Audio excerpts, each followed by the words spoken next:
Bwana Yesu asifiwe, jina la Bwana libarikiwe.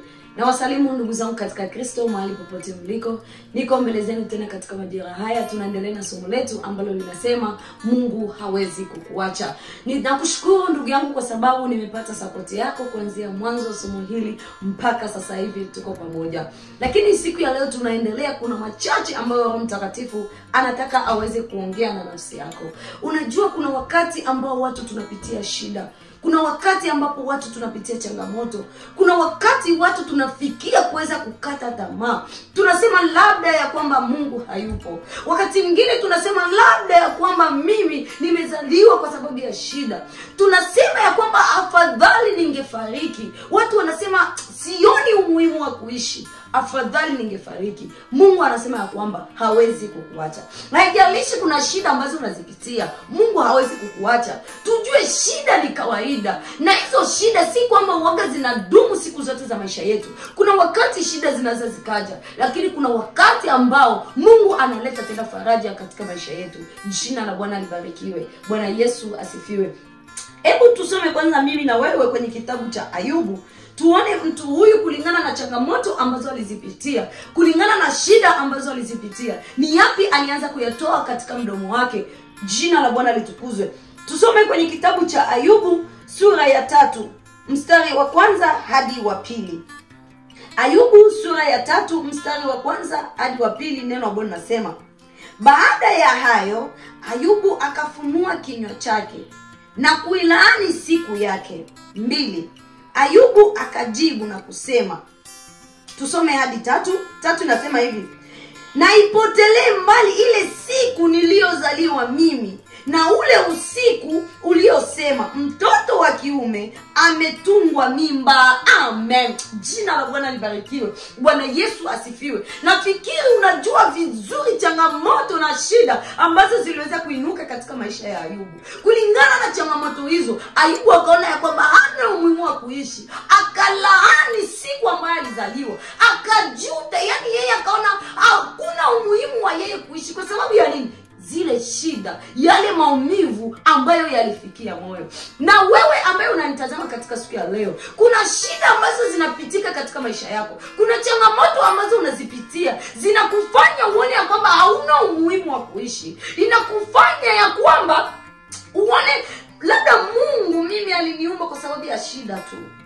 Why kuna watu ambao wanacheka mimi sicheki? Why kuna watu wanafurahi ya kwamba mimi sifurahi? Kitu ambacho nitakwambia, Mungu hawezi kukuacha. Mimi ambaye unaniona hapa, nina ushuhuda mkubwa ambao naweza nikashuhudia katika maisha yangu kukuambia vitu ambavyo nilivipitia. Na mimi kuna wakati mgumu ambao niliweza kuupitia, nikajuta, sikuona umuhimu wa kuishi. Lakini kwa sababu Mungu hakuniacha, siku ya leo nasimama mbele yako kukuambia kwamba haijalishi ni nini ambacho unapitia, Mungu hawezi kukuacha.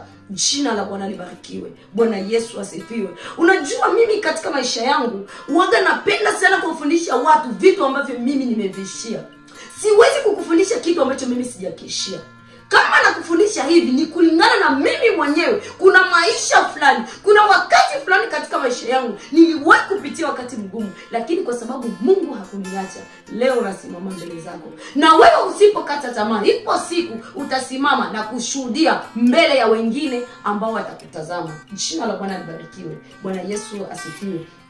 Hebu tusome andiko letu kwenye kitabu cha Mhubiri. Tusikie ni kipi ambacho Mhubiri ameweza kutuambia. Tusome Mhubiri sura ya 3 mstari wa 1, tutaruka mstari wa 4. Mhubiri sura ya 3 mstari wa 1, neno la Bwana nasema: kwa kila jambo kuna majira yake, na wakati kwa kila kusudi chini ya mbingu.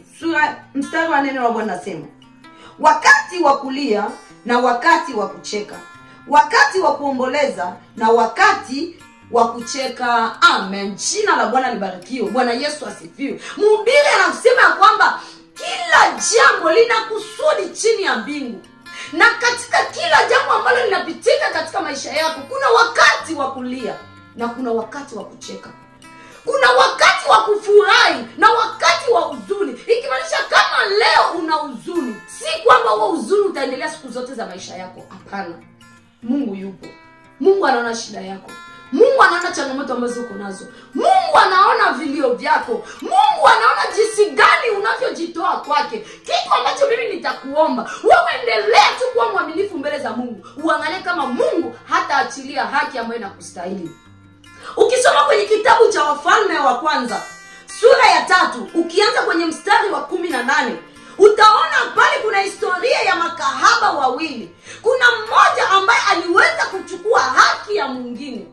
Lakini walipoenda kwa mfalme Sulemani, yule ambaye anastahili kupewa haki yake ndiye aliyepewa. Sasa kama Sulemani ambaye ni mwanadamu aliweza kumrejeshea mwenye haki yake, je, itamshinda Mungu ambaye ni mwenye haki kuliko Sulemani kuweza kurejesha haki ambayo wewe inakustahili? Kitu ambacho nitakuomba ndugu yangu, Mungu hawezi kukuacha.